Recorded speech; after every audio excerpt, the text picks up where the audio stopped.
اللہ ارشاد فرما رہا فَإِنَّهُ لِي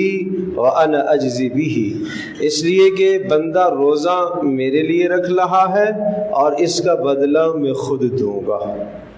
یہ 700 تک کی بات نہیں ہے، یہ 1 پر 10 کی بات نہیں ہے، میں خود دوں گا، کتنا دوں گا وہ اللہ ہی جانتا ہے۔ کیوں؟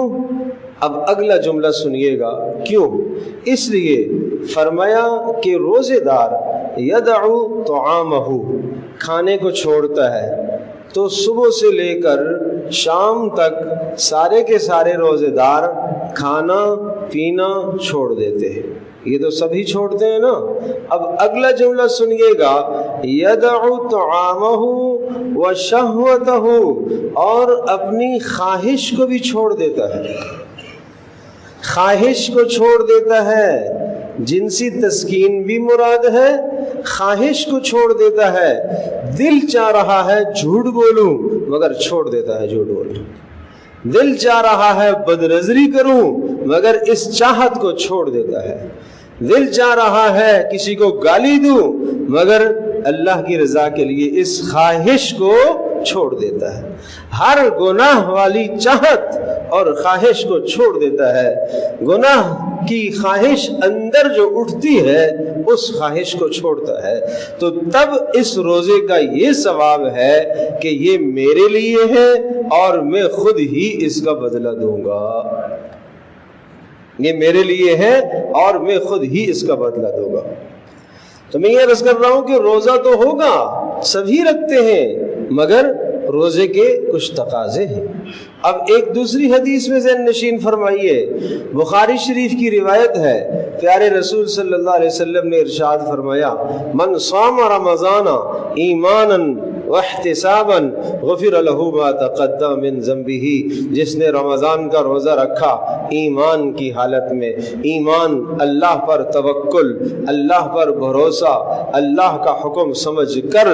اللہ کا خوف دل میں بٹھا کر روزہ رکھا، واحتسابا، ثواب کی امید رکھتے ہوئے روزہ رکھا، صبح سے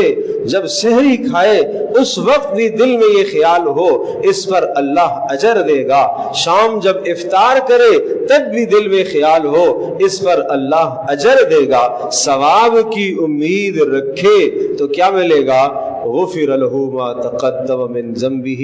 اس روزے کی برکت سے گزشتہ سارے گناہ معاف ہو جائیں گے، گزشتہ سارے گناہ معاف ہو جائیں گے۔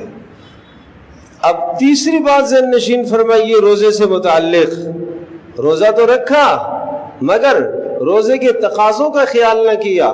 روزے کے آداب کا خیال نہ کیا، فرمایا من لم یدع قول الزور والعمل به